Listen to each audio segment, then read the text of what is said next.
This is a video in clinical medicine from the New England Journal of Medicine.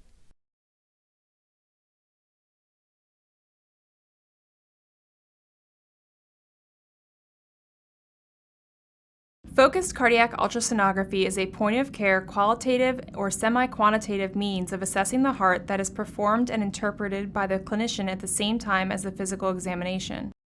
Multiple studies in inpatient and outpatient settings have shown that focused cardiac ultrasonography is more reliable and accurate than physical examination for the diagnosis of left ventricular systolic dysfunction. This video presents a practical method for conducting visual assessment of the left ventricular systolic function with focused cardiac ultrasonography. Focused cardiac ultrasonography is indicated in outpatient and inpatient settings for screening and diagnostic purposes.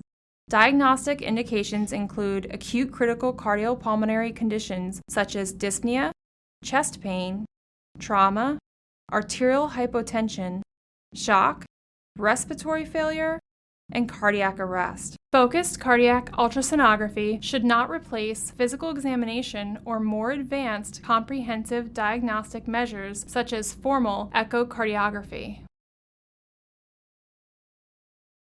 The heart is a fibromuscular organ with an oblique orientation located in the middle mediastinum.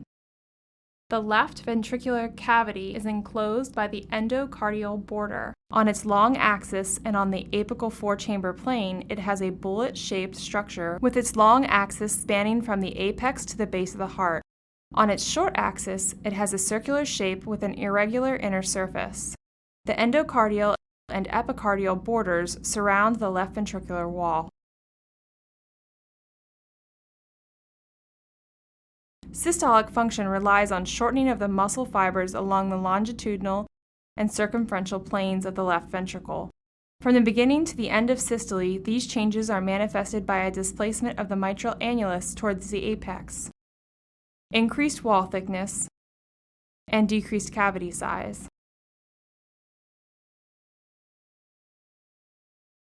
Focused cardiac ultrasonography requires an ultrasound system with two-dimensional imaging, ultrasound transmission gel, a low-frequency phased array probe, and a pair of gloves.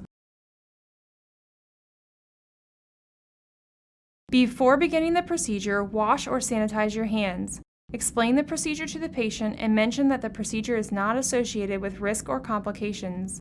Place the ultrasound machine at the head of the patient's bed on the patient's right side. Put on a pair of gloves and expose the patient's thorax. If possible, place the patient in the left lateral decubitus position.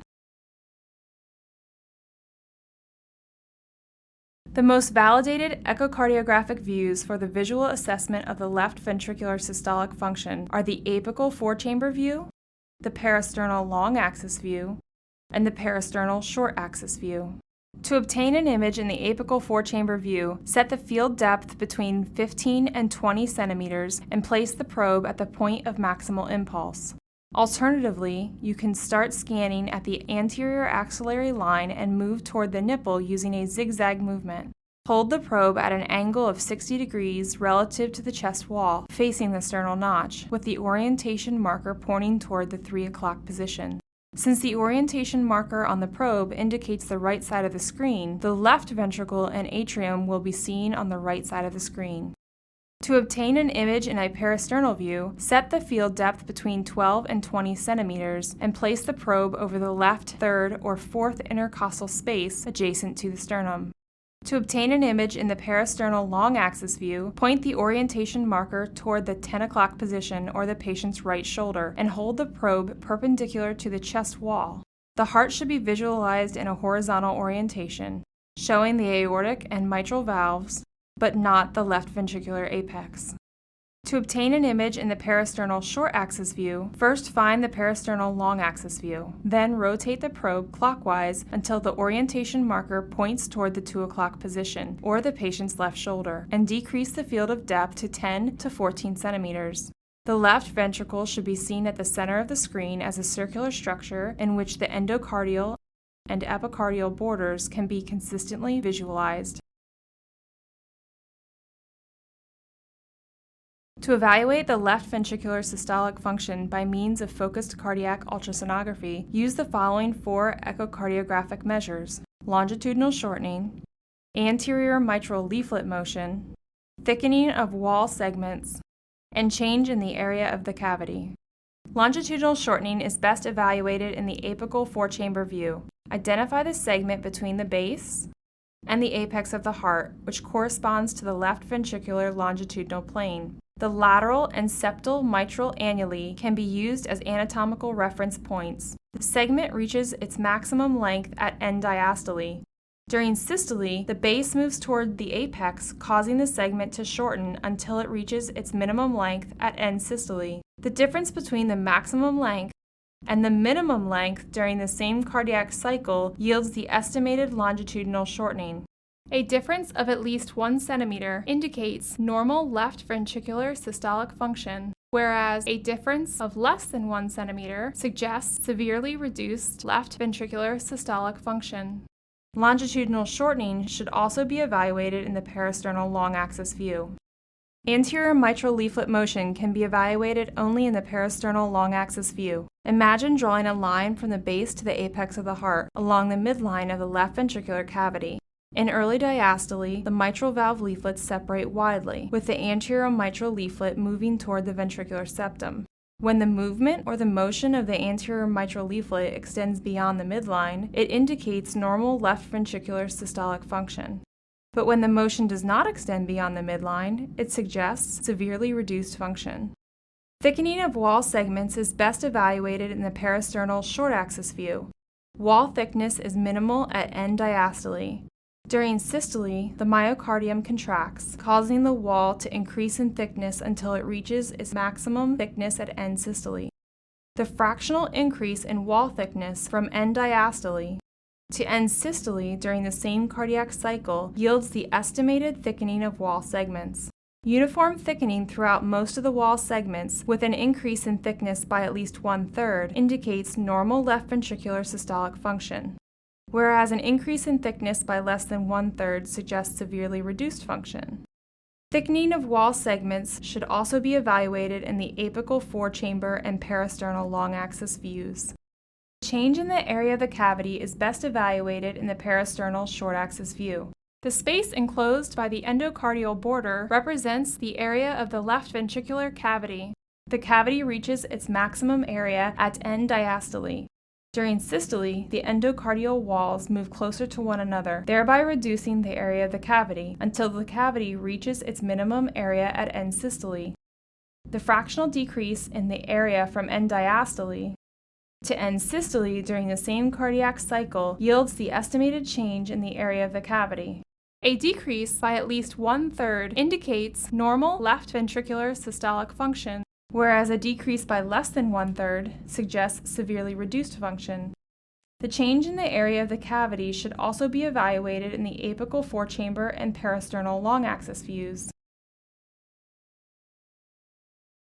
To begin your evaluation of left ventricular systolic function, obtain images first in the apical 4-chamber view, then in the parasternal long-axis view, and finally in the parasternal short-axis view. We will show images from 2 patients. Patient 1 has normal left ventricular systolic function, and patient 2 has severely reduced left ventricular systolic function. In the apical 4-chamber view, identify the structures of interest, including the lateral and septal mitral annuli, the apex, and the endocardial and epicardial borders. Using the ruler or M-mode vector line on the screen, evaluate longitudinal shortening. In patient 1, the difference between the maximum length and the minimum length is at least 1 centimeter, whereas in patient 2, the difference is less than 1 centimeter. Then evaluate thickening of wall segments. In patient 1, the thickness is markedly increased by at least 1/3, whereas in patient 2, the thickness is clearly increased by less than 1/3. Finally, evaluate the change in the area of the cavity. In patient 1, the area is unmistakably decreased by at least 1/3, whereas in patient 2, the area is decreased by less than 1/3. In the peristernal long-axis view, identify the structures of interest, including the anterior mitral valve leaflet, the endocardial and epicardial borders, and the midline of the left ventricular cavity. Evaluate the anterior mitral leaflet motion. In patient 1, the leaflet clearly extends beyond the midline of the left ventricular cavity during early diastole. But in patient 2, the leaflet does not extend beyond the midline. The results for thickening of wall segments in this view are similar to the results in the apical four-chamber view.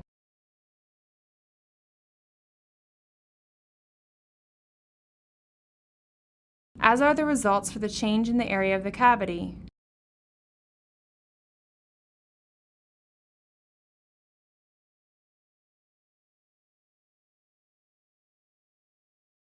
And for the longitudinal shortening.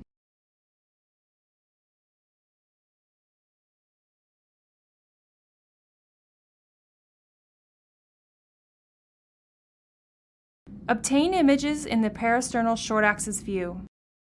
Identify the structures of interest, including the endocardial and epicardial borders.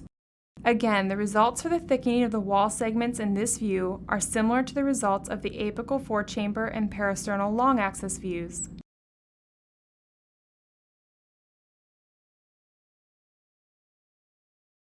As are the results for the change in the area of the cavity.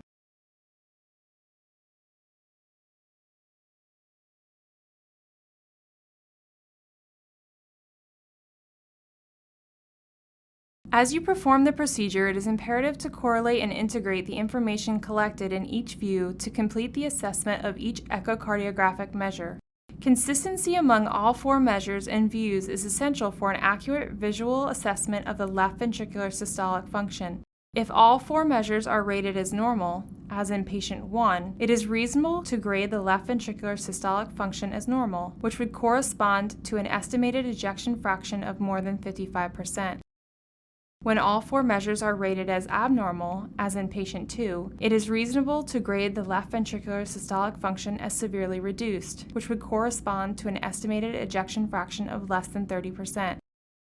When some measures are rated as normal, but others are rated as abnormal, or when some measures cannot be properly evaluated, it may not be possible to grade the left ventricular systolic function definitively.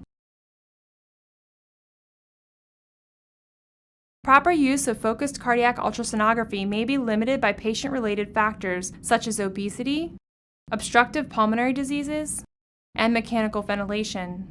By measure-related factors such as intrinsic mitral or aortic valve diseases, regional wall motion abnormalities, and conditions that distort left ventricular anatomy, and more importantly, by operator competence.